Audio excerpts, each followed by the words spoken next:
Hello students, एक बार फिर आपका स्वागत है आपके अपने यूट्यूब चैनल में। आज के इस वीडियो में हम पढ़ेंगे एनसीईआरटी क्लास 10 चैप्टर 11 वृत्तों से संबंधित क्षेत्रफल की एक्सरसाइज 11.1। 11.1 के क्वेश्चन 1 से लेकर 5 तक और इंट्रोडक्शन पार्ट लास्ट वीडियो में हम पढ़ चुके हैं।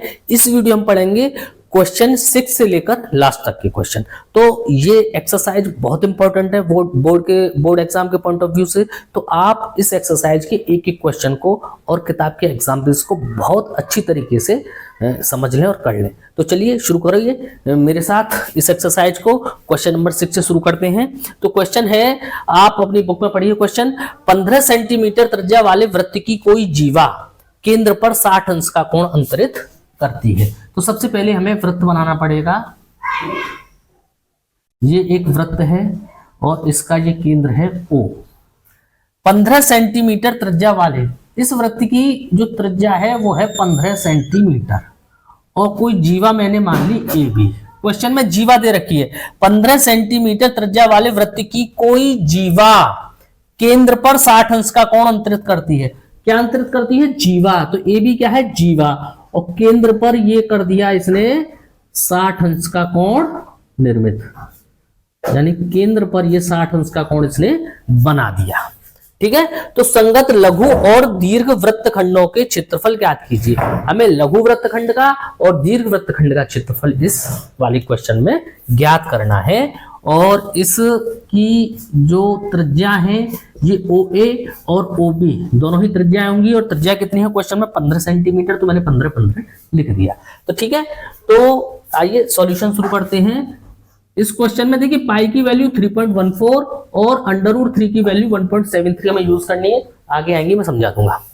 तो किसी भी वृत्तखंड का जब हम क्षेत्रफल निकालते हैं तो वृत्तखंड का क्षेत्रफल निकालने के लिए त्रिज्यखंड का क्षेत्रफल में निकालना ही पड़ता है। तो देखिए त्रिज्या R बराबर तो 15 सेंटीमीटर इस क्वेश्चन में हमें दे रखी है और केंद्र पर बना कोण कितना दे रखा है? 60 डिग्री। तो देखिए सबसे पहले हम निकालते हैं त्रिज्यखंड का क्षेत्रफल। त्रिज्यखंड का क्षेत्रफल, त्रिज्यखंड क्या है? ये पूरा क्या है? ये क्या है? पूरा ये त्रिज्यखंड है। ठीक है बेटा। क्या होता है? θ/360 इंटू पाई R स्क्वायर। तो थीटा की वैल्यू 60/360, पाई की वैल्यू हमें कितनी लेनी है? 3.14 और R की वैल्यू है 15। ठीक है। तो देखिए 60 से 360 6 बार कट गया। ठीक है। और चलिए तो 3.14 इंटू 15 गुणा 15 इस तरीके से लिख लो इसको। 15 का वर्ग 15 गुणा 15 और 6। 3 से ये 2 बार कट गया और 3 से ये 5 कट गया। तो कितना है? 15 पंजे 75 और 3.14 इंटू 75/2। इसे सॉल्व करिए। चलिए देखिए 3.14 और 75 का गुणा करेंगे तो कितना आएगा? 235.50 डिवाइडेड बाई 2। अब इसमें हम 2 का भाग दे दें तो क्या आएगा? यह है हमारे पास 117.75 वर्ग सेंटीमीटर। तो देखिए बच्चों इस त्रिज्यखंड का क्षेत्रफल हमने निकाल लिया। ठीक है। अब हम सॉल्व करना है, हमें क्या करना है? लघु और दीर्घ वृत्तखंडों के क्षेत्रफल। तो आइए आगे सॉल्व करते हैं। देखिए लघु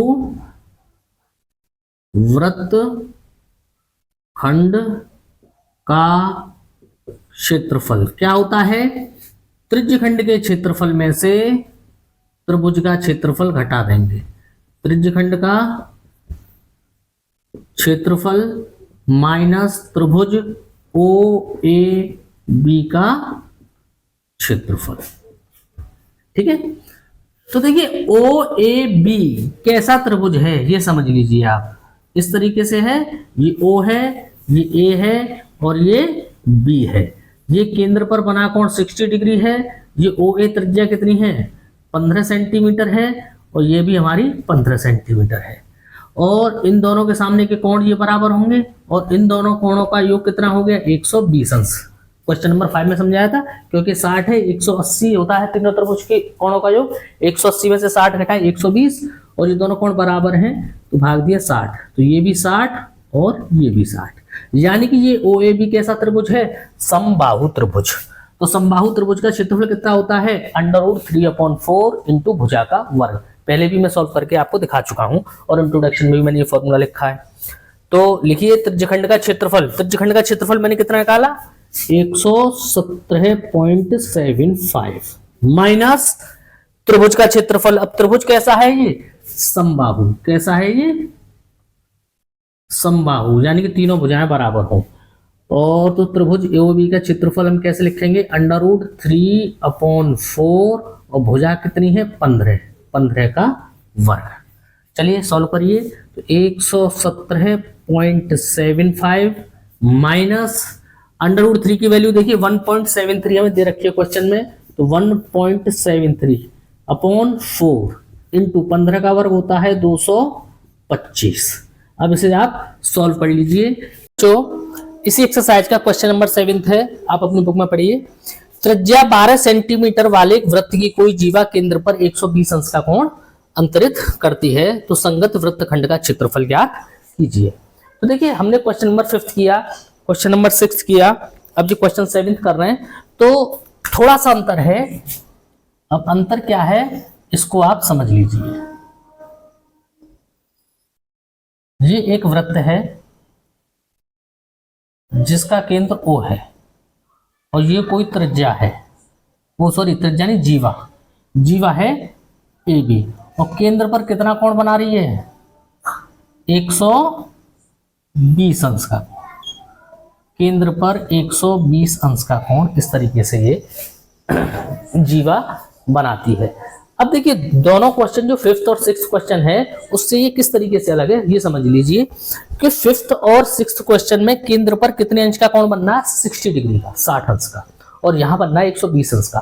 तो उन दोनों कंडीशन में जो ये त्रिभुज बनता था वो हमारा त्रिभुज बनता था समबाहु त्रिभुज, और समबाहु त्रिभुज का क्षेत्रफल होता है √3/4 इंटू भुजा का वर्ग।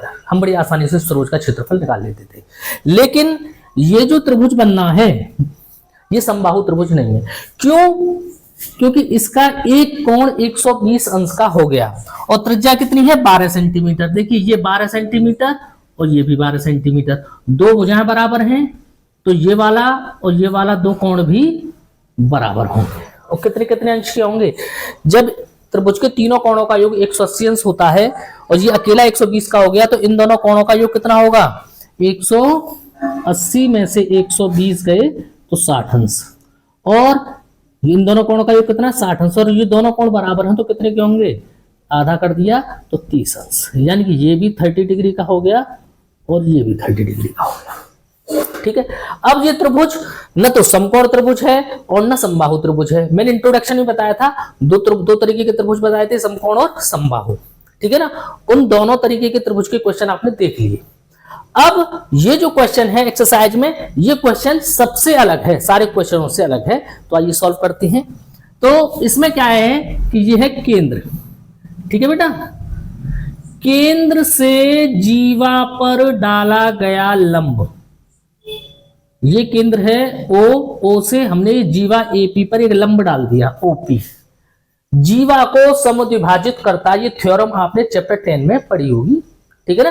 केंद्र से जीवा पर डाला गया लंब जीवा को समद्विभाजित करता है, यानी कि देखिए ये कोण 90 डिग्री का और ये कोण भी 90 डिग्री का, और ये पूरा था 120 का तो ये हो गया 60 अंश और ये भी हमारा 60 अंश, ठीक है ना। इस तरीके से मान लेते हैं, वैसे कोई जरूरत नहीं है, इसको हम 120 ही रहने दें पूरे कोण को, ठीक है ना, इसको हम 120 ही रहने दें।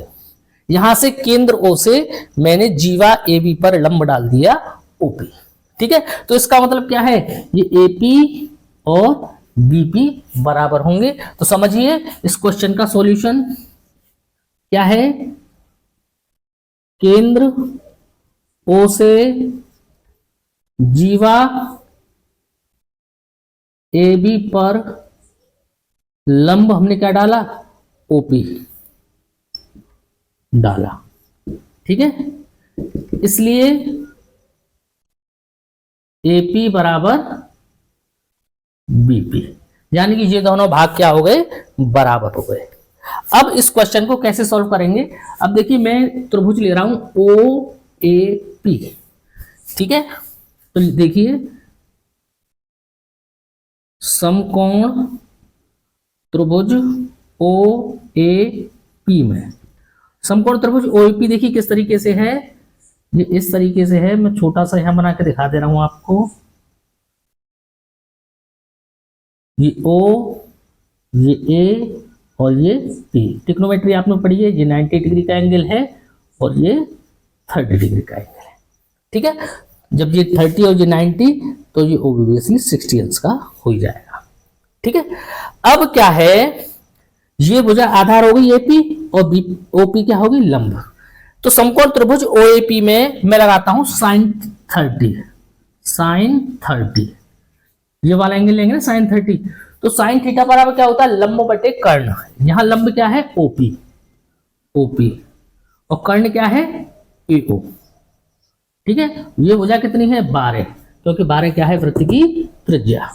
ये वाला डायग्राम मैंने OAP जो त्रिभुज है यहां बना दिया आपको समझाने के लिए, समझ लीजिए आप। ठीक है, अब sin 30 की वैल्यू 1/2 और OP की वैल्यू हमें फाइंड करनी है OP, और AO की वैल्यू कितनी हो गई, 12। 2 से 12 6 बार कट गए, तो OP क्रॉस मल्टीप्लीकेशन करो, OP का 1 से किया OP और 6 का 1 से किया 6 सेंटीमीटर। समझ लीजिए बात को। इसमें हमारा क्या आ गया, हमारे पास OP की वैल्यू आ गई। ठीक है, ये OP कितनी हो गई, 6 सेंटीमीटर। अब पुनः हम क्या लगाएंगे, इसी त्रिभुज में हम लगा दें cos 30। cos 30 बराबर क्या होता है, आधार बटे कर्ण। आधार क्या है, AP, आधार है हमारा AP। ठीक है, और कर्ण क्या है, AO। ठीक है, यही कर दे रहा हूं। और cos 30 की वैल्यू होती है √3/2। AP हमारा हमें फाइंड करना है और AO कितना है, 12। ठीक है, 2 से 12 फिर 6 बार कट गए, तो AP का गुणा 1 से किया, तो AP बराबर 6 का √3 से गुणा किया, 6√3। ये हमारा AP आ गया। ठीक है, लेकिन मैंने यहां बताया है AP बराबर BP। तो देखिए AP बराबर 6√3 है, तो AP बराबर BP बराबर 6√3। ये हमारा सॉरी, दोनों ही हमारी 6√3 और 6√3, यानी कि जो AP वैल्यू है ये भी हमारी 6√3 है और ये BP वैल्यू है ये भी हमारी 6√3 है। ठीक है, तो AB बराबर कितना हो जाएगा, A से लेकर B तक, AP प्लस BP दोनों को जोड़ देंगे, AP प्लस BP, तो AB बराबर 6√3 और ये भी कितना है, 6√3, तो AB बराबर हो गया 12√3 सेंटीमीटर।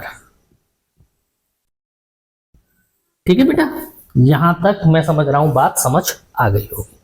ठीक है ना, अब हमें क्या करना है, इस क्वेश्चन में संगत वृत्तखंड का क्षेत्रफल ज्ञात कीजिए। संगत वृत्तखंड कौन सा हो गया बेटा, ये वाला ही तो वृत्तखंड हुआ हमारा। ये कौन सा है, लघु वृत्तखंड। तो देखिए हम क्या करेंगे, लघु वृत्तखंड का क्षेत्रफल क्या होता है, त्रिज्यखंड का क्षेत्रफल, त्रिज्यखंड का क्षेत्रफल माइनस त्रिभुज OAB का क्षेत्रफल, OAB का क्षेत्रफल। क्लियर है, ठीक है। अब त्रिज्यखंड का क्षेत्रफल क्या होता है हमारे पास, θ/360 इंटू πr² माइनस त्रिभुज OAB का क्षेत्रफल। किसी त्रिभुज का क्षेत्रफल हम कैसे निकालते हैं, 1/2 आधार गुणा लंब, 1/2। आधार क्या होगा इस त्रिभुज का, OAB का आधार हो गया AB, आधार हो गया AB, और लंब क्या हुआ OP, लंब हुआ OP। ए बी और ओ पी की वैल्यू मैं इसीलिए यहां पर पहले ही निकाल चुका हूं। तो देखिए वैल्यूज पुट करिए। थीटा की वैल्यू कितनी है 120 अपॉन 360। थीटा की वैल्यू कितनी है, केंद्र पर बना कोण कितना है 120 अंश अपॉन 360। पाई की वैल्यू क्वेश्चन में दे रखिए 3.14, लिखिए 3.14 इंटू आर स्क्वायर। आर की वैल्यू कितनी है 12 का वर्ग माइनस 1/2। ए बी कितना है 12√3 इंटू 12√3 इंटू ओपी कितना हमारा 6, ओपी कितना है 6 इंटू 6। ठीक है ना, इसको सॉल्व कर लीजिए, हो गया क्वेश्चन। अब देखिए 120 से 12 कटे, वो 360 कटे 3 बार, तो इसको हम शॉर्ट में लिखें 3.14 इंटू 12 का वर्ग कितना हो गया 12 गुणा 12 बटे 3 माइनस 2 से 6 कट जाएंगे 3 बार, और 12 को गुणा 3 से किया तो 36√3। अब 3 से फिर 12 4 बार कट गए ना, तो ये आया 3.14 इंटू 12 चौक 48 माइनस 36 गुणा, और √3 की वैल्यू मुझे क्वेश्चन में दे रखी है 1.732 इंटू 1.732। ठीक है, इन्हें सॉल्व करिए आप, उसके बाद क्वेश्चन हम पूरा कर देंगे। देखिए इसका गुणा करेंगे तो ये आएगा 150.72 माइनस इसका और इसका गुणा करेंगे तो आएगा 62.352। इसमें से इसे घटाइए, इसमें से इसको घटाइए, तो घटाने के बाद आएगा हमारा 88.36 वर्ग सेंटीमीटर। ठीक है बेटा, तो इस तरीके से क्वेश्चन सॉल्व होता है, इसे नोट करिए। नेक्स्ट क्वेश्चन कराते हैं। ठीक है बच्चों, क्वेश्चन 8 है 15 सेंटीमीटर भुजा वाले एक वर्गाकार घास के मैदान। ये एक घास का मैदान है, जैसा मैंने डायग्राम में बनाया है। इसकी भुजा कितनी है 15, वर्गाकार है, इसकी लंबाई भी 15 है और चौड़ाई भी 15 है। ठीक है ना। मैदान के कोने पर लगे खूंटे से घोड़े को 5 मीटर लंबी रस्सी से बांध दिया गया है। आप अपनी बुक में क्वेश्चन पढ़ लीजिए, ये कोना है, ठीक है ना, इस कोने पर एक खूंटा लगा है और 5 मीटर लंबी रस्सी से हमने एक घोड़ा बांध दिया। ठीक है, तो क्या ज्ञात करना है, मैदान के उस भाग का क्षेत्र जहां घोड़ा घास चर सकता है। तो देखिए जब यहां घोड़ा बांधेंगे 5 मीटर लंबी रस्सी से, ठीक है, तो जो घोड़ा है वो इस तरीके से तो घास चर पाएगा इस एरिया में, ये भी 5 और ये भी 5। ठीक है, इस एरिया में तो घास चर पाएगा घोड़ा। ठीक है, और ये वर्ग है तो ये कोण हो गया 90 डिग्री का। तो ये क्या बना, एक त्रिज्य खंड, और त्रिज्य खंड की त्रिज्या कितनी है 5 मीटर। ठीक है ना, तो इस क्वेश्चन को सॉल्व करेंगे। सॉल्यूशन इसका फर्स्ट पार्ट। ठीक है, फर्स्ट पार्ट क्या है, मैदान के उस भाग का क्षेत्र जहां घोड़ा घास चर सकता है, क्या आएगा, त्रिज्य खंड का क्षेत्रफल। यहां देखिए जब r बराबर कितनी है 5 मीटर त्रिज्या, तो कितना आएगा थीटा अपॉन 360 इंटू पाई r स्क्वायर। तो थीटा की value 90 degree upon 360 into pi की वैल्यू कितनी लेनी है क्वेश्चन में 3.14 दिया हुआ है ना बेटा, और r का मान कितना हो गया, त्रिज्या कितनी है 5। ठीक है, 5 का वर्ग, 90 से 360 4 बार कटे तो ये आया 1/4 इंटू 3.14 इंटू 5 का वर्ग 25। ये आप गुणा करिए, 25 का गुणा 3.14 में करेंगे तो आएगा 78.5 अपॉन 4, और ये भाग देंगे तो आएगा 19.625 वर्ग मीटर। यानी कि जो घोड़ा कितने एरिया में घास चर पाएगा, 19.625 वर्ग मीटर क्षेत्र में घास चर पाएगा। ठीक है बेटा, इसके बाद अब इसका पार्ट है सेकंड। सेकंड पार्ट क्या है, चरे जा सकने वाले स्थान में वृद्धि, यदि घोड़ा 5 मीटर लंबी रस्सी के स्थान पर 10 मीटर लंबी रस्सी से बांध दिया जाए। अब रस्सी कितनी थी? 5 मीटर। अब मान लिया जाए कि रस्सी हमने बढ़ा दी ये 10 मीटर। ठीक है बेटा, तो अब ये हो गया ना, ये 15, यहां से यहां तक 10 मीटर। ठीक है ना, तो ये वाला स्थान ही तो बढ़ेगा। ठीक है, तो हम कैसे निकालेंगे? जब r बराबर 10 मीटर, यानी कि अब त्रिज्या हमने कितनी ले ली? 10 मीटर। त्रिज्यखंड का क्षेत्रफल निकाल लें तो त्रिज्यखंड का क्षेत्रफल हो गया theta upon 360 into pi R square.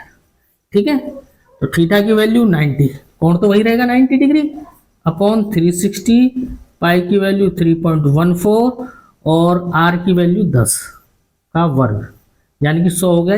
ये 4 बार कटा, ये कितना हो गया?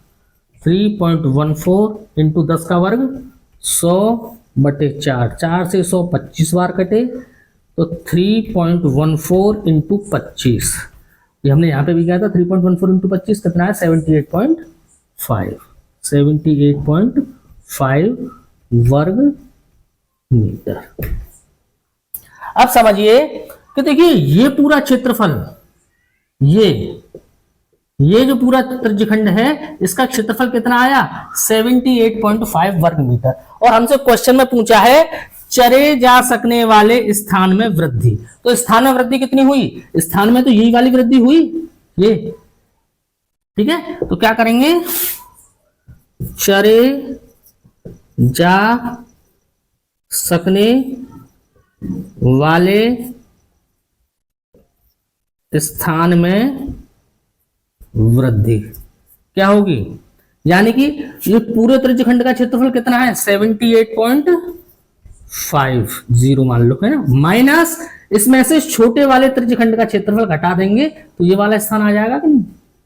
और छोटे वाले त्रिज्यखंड का क्षेत्रफल कितना आता है? ये 19.625। फटाफट से घटा के बताइए मुझे कितना आता है आपका आंसर। ठीक है, 58.875 वर्ग मीटर। ठीक है, इस तरीके से ये भी क्वेश्चन आपका पूरा होता है और आप नोट करिए। नेक्स्ट क्वेश्चन कराते हैं। ठीक है, क्वेश्चन नंबर 9 है जो आपकी बुक का, वो आपके सामने है। आप अपनी बुक में भी पढ़िए, डायग्राम को भी देखिए और समझने का प्रयास कीजिए। एक वृत्ताकार ब्रूच को चांदी के तार से बनाया गया है। ब्रूच मतलब ये आकृति है, ये कैसे बनी है? चांदी के तार से, समझना। जिसका व्यास 35 mm है। 35 mm काय का व्यास है इस ब्रूच का, यानी यहां से लेकर यहां तक की लंबाई कितनी है? 35 mm, यानी कि इस वृत्त का, ब्रूच का व्यास है, तार का व्यास नहीं है। ठीक है ना, तार को वृत्त के 5 व्यास बनाने में भी प्रयुक्त किया गया है। देखिए 1 2 3 4 5, ये 5 व्यास हैं, ये भी चांदी के तार से ही बनाए गए हैं, जो उसे 10 बराबर त्रिज्यखंडों में विभाजित करते हैं। अब ये 5 व्यास जब मैंने बनाए तो देखिए 1 2 3 4 5 6 7 8 9 10 त्रिज्यखंड हो गए ना यहाँ पे। ठीक है ना, तो हमें क्या ज्ञात करना है? कुल वांछित चांदी के तार की लंबाई, यानी कि इसमें कितना चांदी का तार लगा है और ब्रूच के प्रत्येक त्रिज्यखंड का क्षेत्रफल, ये हमें ज्ञात करना है। बेटा मैं बार बार कहता हूं कि क्वेश्चन करने से ज्यादा जरूरी है क्वेश्चन को समझना। अगर क्वेश्चन समझ में आ गया तो समझिए आधा क्वेश्चन सॉल्व हो गया। तो क्वेश्चन के कंसेप्ट को समझने का प्रयास करिए आप। तो जो पहला पार्ट है कुल वांछित चांदी के तार की लंबाई। अब चांदी का तार कहां यूज हुआ है आप समझिए, इस ब्रूच को बनाने में चांदी का तार यूज हुआ है। एक तो बेटा ये जो वृत्त है, इस वृत्त की परिधि में चांदी का तार यूज हुआ है। तो देखिए वृत्त की त्रिज्या, वृत्त यानी कि ये ब्रूच है, वृत्त मतलब ब्रूच, त्रिज्या आर बराबर कितनी होगी? देखो व्यास दे रखा है 35 mm, तो व्यास की आधी त्रिज्या होती है तो 35/2 mm यानी कि मिलीमीटर। ठीक है बेटा, समझ में आ गई? तो ब्रूच यानी कि वृत्त की परिधि, देखिए ब्रूच यानी कि क्या है, वृत्त की परिधि क्या होगी, 2πr। वृत्त की परिधि 2πr होती है, 2, और पाई का मान यहां रखेंगे 22/7, क्योंकि इस सवाल में पाई की वैल्यू कहीं दे नहीं रखी, तो हम क्या मानेंगे 22/7, और आर की वैल्यू 35/2।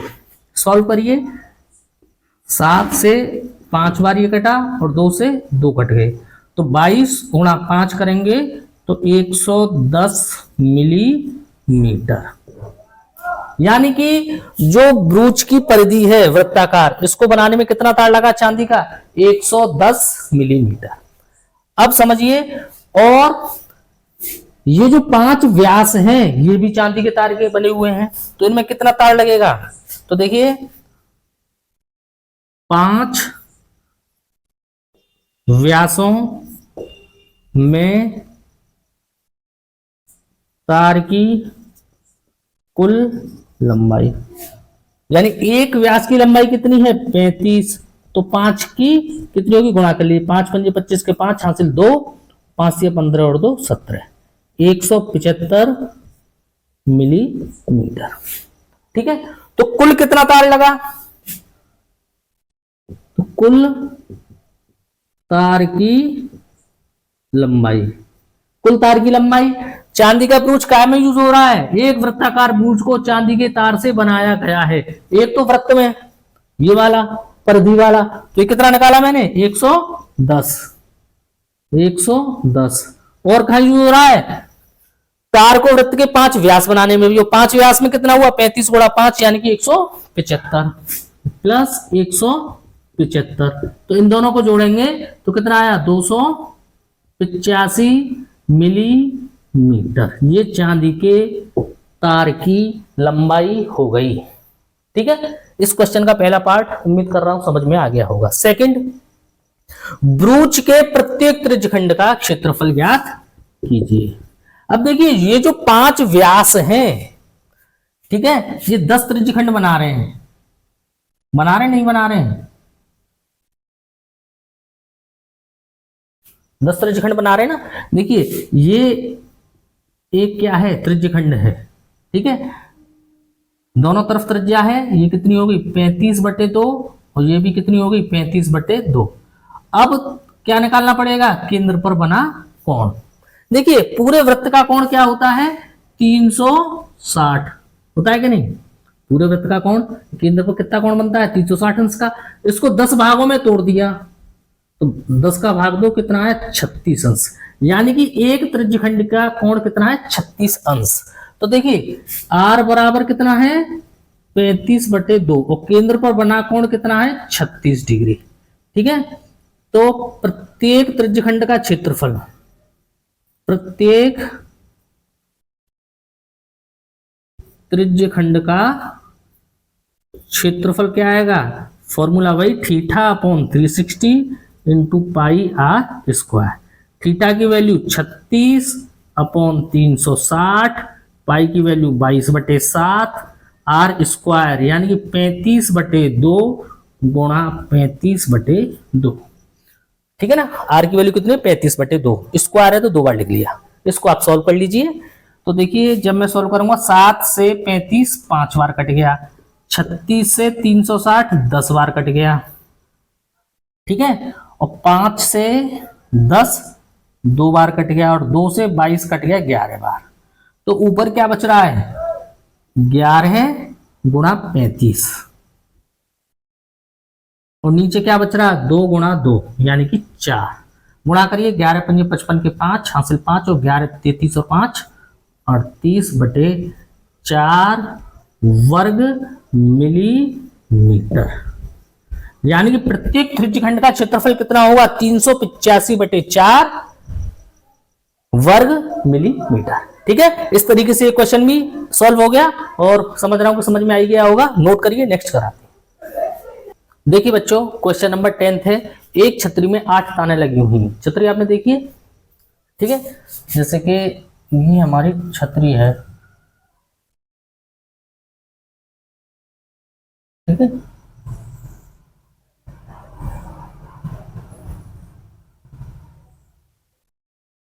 आपकी बुक में डायग्राम भी बना हुआ है, ठीक है ना, देख लेना। तो ये ताने होती हैं, 1 2 3 4 5 ये हैं, ठीक है ना, और कुछ पीछे होंगी। इस तरीके से 8 ताने हैं। छतरी को 45 सेंटीमीटर त्रिज्या का एक सपाट वृत्त मानते हुए, हमें कितनी सेंटीमीटर त्रिज्या का वृत्त मानना है? 45। यानी कोई वृत्त है जिसकी त्रिज्या कितनी है? 45 सेंटीमीटर। इसकी दो क्रमागत तानों के बीच का क्षेत्रफल ज्ञात कीजिए। इस देखिए, इसकी दो क्रमागत तानों के बीच का क्षेत्रफल ज्ञात कीजिए, ठीक है ना। तो 8 ताने हैं, 1 2 3 4 5 6 7 8, इस तरीके से 1 2 3 4 5 6 7 8, ठीक है ना। तो ये 8 सेक्टर, ये 8 त्रिज्यखंड बन जाएंगे इस तरीके से, ठीक है ना। और प्रत्येक त्रिज्यखंड का कोण कितना होगा? 45 अंश का ही कोण होगा, क्योंकि पूरा कितना होता है? 360 का, ठीक है ना। तो सॉल्यूशन देखिए, केंद्र पर बना कोण यानी थीटा बराबर कितना हो गया? 45 डिग्री। कैसे आया? 360/8 बराबर 45 डिग्री। और त्रिज्या आर कितनी है? ये भी 45 है। तो ठीक है, तो दो क्रमागत तानों के बीच का क्षेत्रफल, दो क्रमागत तानों के बीच का क्षेत्रफल, फॉर्मूला वही, थीटा अपॉन 360, त्रिज्यखंड बनना है ना एक, upon into pi R square. Theta की वैल्यू 45 अपॉन 360, पाई की वैल्यू 22/7 इंटू आर की वैल्यू 45, तो 45 गुणा 45 2 बार लिख रहा हूं। 45 से 360 8 बार कट गया, ठीक है। और 2 से 8 4 बार कटे और 22 11 बार, तो ऊपर क्या आ रहा है? 11 गुणा 45 गुणा 45 बटे 4 गुणा 7। अब देखिए कोई कैंसिल होना तो गुणा करना पड़ेगा। ये 11 और 45 गुणा 45 करेंगे, 5 पंजे 25 और 4 पंजे 20, ठीक है, अपॉन 4 सत्ते 28।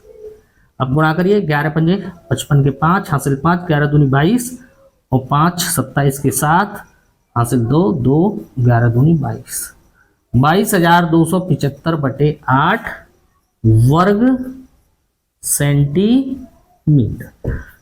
तो ये क्या आया कि दो तान, जैसे एक तान ये है और एक तान ये है, कि इसके बीच का ये क्या है? क्षेत्रफल, ठीक है ना। ये हमने निकाल दिया इस तरीके से जो क्वेश्चन कह रहा था, ठीक है। नोट करिए, नेक्स्ट क्वेश्चन कराते हैं। क्वेश्चन नंबर 11 है, किसी कार के दो वाइपर हैं, परस्पर कभी आच्छादित नहीं होते। आपने कार देखी, कार के सामने बारिश के पानी को साफ करने के लिए इस तरीके से दो वाइपर लगे होते हैं ना, जो कभी आच्छादित नहीं होते का मतलब है वो कभी मिलते नहीं है। प्रत्येक वाइपर की पत्ती की लंबाई 25 सेंटीमीटर।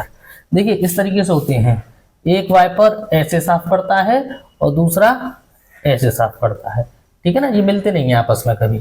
तो पत्ती की लंबाई कितनी है? ये इस तरीके से है ना, पत्ती की लंबाई है 25 सेंटीमीटर।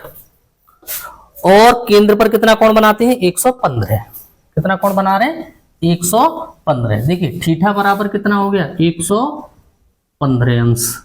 और त्रिज्या आर बराबर कितनी होगी? 25 सेंटीमीटर। तो हमें क्या ज्ञात करना है? पत्तियों की प्रत्येक बहार के साथ जितना क्षेत्रफल साफ हो जाता है ज्ञात कीजिए। यानी कि एक वाइपर, ठीक है, देखिए एक बार में साफ हो जाने वाला क्षेत्रफल क्या होगा? यानी कि एक जो पत्ती होती है, दो वाइपर होते हैं ना, दो ब्लेड जो साफ करते हैं, तो एक ब्लेड द्वारा जो एरिया साफ होगा वो एक त्रिज्यखंडी तो होगा। तो ठीक है, क्या हो गया? त्रिज्यखंड का क्षेत्रफल। और ब्लेड कितने होते हैं? दो। तो इसमें हम दो का मल्टीप्लाई कर दें तो दो त्रिज्यखंड का क्षेत्रफल हो गया, ठीक है ना। तो चलिए फॉर्मूला लगाइए, 2 × theta upon 360 into pi R square. 2 theta की वैल्यू 115 बटे 360, पाई की वैल्यू 22 बटे 7, आर की वैल्यू कितनी है 25 गुणा 25, आर स्क्वायर यानी कि 25 गुणा 25। इस तरीके से हम इसे सॉल्व करेंगे। तो सॉल्व करने की कोशिश कीजिए, बताता हूं मैं। 2 से 360 कट जाएगा हमारा 180 बार, ठीक है। और 5 से 115 कितनी बार कटेगा, 5 दूनी 10, 1 5 दिया 15, 23 बार, ठीक है। और 5 से 180 कितनी बार कटेगा, 5 दिया 15 और 5 छिक्के 30, 36 बार, ठीक है बेटा। अब आगे कीजिए। 2 से 36 कटे 18 बार और 22 कटे, ठीक है, 11 बार। तो क्या बच रहा है, ऊपर बच रहा है 23 गुणा 11 गुणा 25 गुणा 25 लिख दें हम 625 बटे नीचे कितना बचा, 18 और 7, ठीक है, 18 गुणा 7। तो इसका मल्टीप्लाई करिए तो ये आएगा हमारा गुणा करके 18 गुणा 7 करेंगे तो 126 वर्ग सेंटीमीटर, ठीक है। इस तरीके से क्वेश्चन सॉल्व होता है। आप गुणा करके घर पे देख लीजिए आराम से, ठीक है ना, कोई दिक्कत नहीं है। और ये क्वेश्चन भी आपका पूरा होता है। नेक्स्ट क्वेश्चन करते हैं, नोट करिए इसे। तो इसी एक्सरसाइज का नेक्स्ट क्वेश्चन है क्वेश्चन नंबर 12। जहाजों को समुद्र में जल स्तर से नीचे स्थित चट्टानों को चेतावनी देने के लिए एक लाइट हाउस 80 अंश के कोण पर एक त्रिज्य खंड में 16.5 किमी की दूरी तक लाल रंग का प्रकाश फैलाता है। समुद्र के उस भाग का क्षेत्रफल ज्ञात कीजिए जिसमें जहाजों को चेतावनी दी जा सके। तो हमें कुछ नहीं करना, जैसे कि बेटा ये कोई लाइट हाउस है, यहाँ कोई लाइट हमारी जल रही है, ठीक है ना। तो ये इस तरीके से कोई भी टॉर्च हो या कोई भी लाइट हो, इस तरीके से रोशनी आती है ना उसकी, तो ये क्या बनता है, एक त्रिज्य खंड बनता है, ठीक है ना, जिसका कोण है 80 डिग्री और त्रिज्या कितनी है 16.5 किमी, ठीक है ना। तो क्या करना है, त्रिज्य खंड का क्षेत्रफल निकालना है। तो सीधी सीधी बात है, इस क्वेश्चन में हमें थीटा बराबर 80 डिग्री मिल गया और आर बराबर 16.5 किमी, ठीक है। समुद्र के उस भाग का क्षेत्रफल ज्ञात कीजिए जिसमें जहाजों को चेतावनी दी जा सके।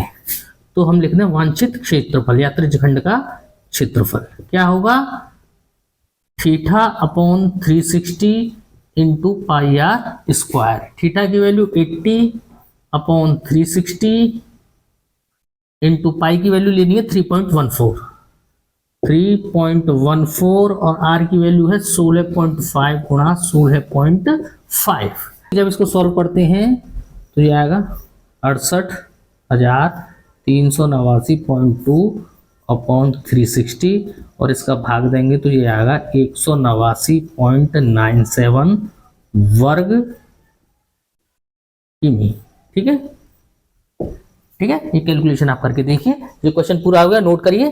फिर नेक्स्ट क्वेश्चन और इस एक्सरसाइज का करने वाला लास्ट क्वेश्चन है 13, इसको भी सॉल्व करते हैं, ठीक है। देखिए बच्चों, नेक्स्ट क्वेश्चन है, एक मेज पोश में 6 समान डिजाइने हैं, ठीक है ना। ये इस तरीके से गोल मेज पोश है, ठीक है ना, उसमें 6 डिजाइने हैं, ये दिख रही हैं, 1 2 3 4 5 और 6 डिजाइने हैं। यदि मेज पोश की त्रिज्या 28 सेंटीमीटर है और 0.35 प्रति वर्ग सेंटीमीटर की दर से इन डिजाइनों को बनाने की लागत ज्ञात कीजिए। तो हमें ये देखना है, देखिए यहां से मैंने इसको ऐसे मिला दिया, यहां से मैंने इसको ऐसे मिला दिया, ये सब मैंने ऐसे करके मिला दिए, ठीक है। तो कितने बने, 1 2 3 4 5 6, ठीक है ना, 6 त्रिज्यखंड बन गए ना ये। अच्छा, ये जो मेज पोश का ये डिजाइन है, ये क्या है, ये क्या है, ये एक क्या है, वृत्तखंड। देखिए समझिए, ये कोई वृत्त है, ये इस तरीके से बनी डिजाइन, तो ये वृत्तखंड होता है ना। ये ओ मान लीजिए इसको, ये ए मान लो और ये बी मान लीजिए।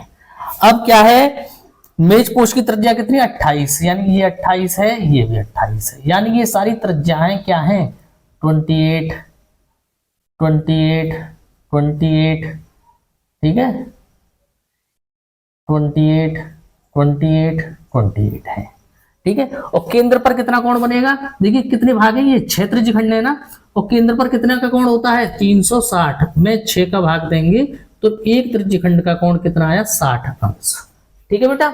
ये मैंने 60 60 60 60 60 60 सारे कोण 60 के हो गए, ठीक है ना, इतना समझ में आया। यानी कि एक त्रिज्यखंड की बात करें तो थीटा बराबर 60 है और त्रिज्या बराबर है 28 सेंटीमीटर, ठीक है। अब हमें क्या करना है, एक डिजाइन का, डिजाइन कितनी है 6, तो यानी क्या है एक डिजाइन, यानी क्या है वृत्तखंड, डिजाइन क्या है हमारे पास वृत्तखंड का क्षेत्रफल क्या होता है, त्रिज्यखंड का क्षेत्रफल, यानी theta upon 360 into pi R square, theta upon 360 into pi R square, ये त्रिज्यखंड का फॉर्मूला जानते ही हो, माइनस। अब बेटा देखिए ये कोण कितने डिग्री का हो गया 60 डिग्री का, दो भुजाएं बराबर है। क्वेश्चन 5th में, क्वेश्चन 6th में हमने यही किया है, तो ये कैसा कोण बनेगा, देखो ये भी 60 का कोण हो गया और ये भी, ये त्रिभुज बना समबाहु त्रिभुज है, जिस त्रिभुज के प्रत्येक कोण 60 अंश का होता है, ठीक है ना। तो और समबाहु त्रिभुज का क्षेत्रफल होता है √3/4 इंटू भुजा का वर्ग, ये एक डिजाइन का क्षेत्रफल है। इसे सॉल्व करिए, थीटा की वैल्यू है 60/360, पाई की वैल्यू रखी तो 22/7 आर स्क्वायर यानी 28 गुणा 28 माइनस √3/4 भुजा का वर्ग यानी 28 गुणा 28, 6 से ये कटा कितनी बार 6 बार, और 7 से 28 कटा 4 बार, 2 से ये 3 बार और 2 से 11 बार, ठीक है। तो ये हो गया तुम्हारा 11 चौक 44 गुणा 28, 44 गुणा 28/3 माइनस 4 से ये 7 बार, तो ये कितना हो गया 7 8 56 का 6 हासिल 5, 7 दूनी 14 और 5 19, और √3 की वैल्यू 1.7 हमने रख ली, 1232/3 माइनस इसका गुणा करेंगे तो ये आएगा 333.2, ठीक है। ये अभी सिर्फ एक डिजाइन की बात कर रहे हैं, जब इसको सॉल्व किया तो 1232 माइनस 3 का गुणा करें 3 दूनी 6, 3 3 9 9 9 पॉइंट अपॉन 3, ठीक है ना। जब इसको घटाएंगे कितना बेटा 232.4/3, ठीक है ना। ये हमारा आ गया एक डिजाइन का, और हमारे पास डिजाइन कितनी है 6 डिजाइन, 6 डिजाइन का क्षेत्रफल क्या करेंगे, इसमें 6 का मल्टीप्लाई कर लेंगे, 3 दूनी 6, 2 का गुणा किया 2 चौको 8, 2 दूनी 4, 2 तिया 6, 2 दूनी 4, 464.8 वर्ग सेंटीमीटर, यानी कि 6 डिजाइनों का क्षेत्रफल कितना है 464.8 वर्ग सेंटीमीटर है। अब निकालिए इसका क्षेत्रफल, सॉरी इसमें कितनी लागत आई। अब क्या है क्वेश्चन में, क्या है 0.35 प्रति वर्ग मीटर सेमी की दर से, यानी कि 1 वर्ग मीटर डिजाइन को बनाने की लागत कितनी है 1 वर्ग सेंटीमीटर, सॉरी प्रति वर्ग सेमी, 1 वर्ग सेमी डिजाइन की लागत कितनी है 0.35, यानी 35 पैसे आती है 1 वर्ग सेंटीमीटर डिजाइन को बनाने की लागत। तो 464, या हमारे पास पूरी की तो पूरी डिजाइन की लागत लिख लीजिए आप, पूरी डिजाइन की लागत कितनी आई 464.8 गुणा 0.35 इस तो ये आता है हमारे पास 162.68 रुपए। ठीक है, इस तरीके से ये क्वेश्चन भी आपका सॉल्व होता है।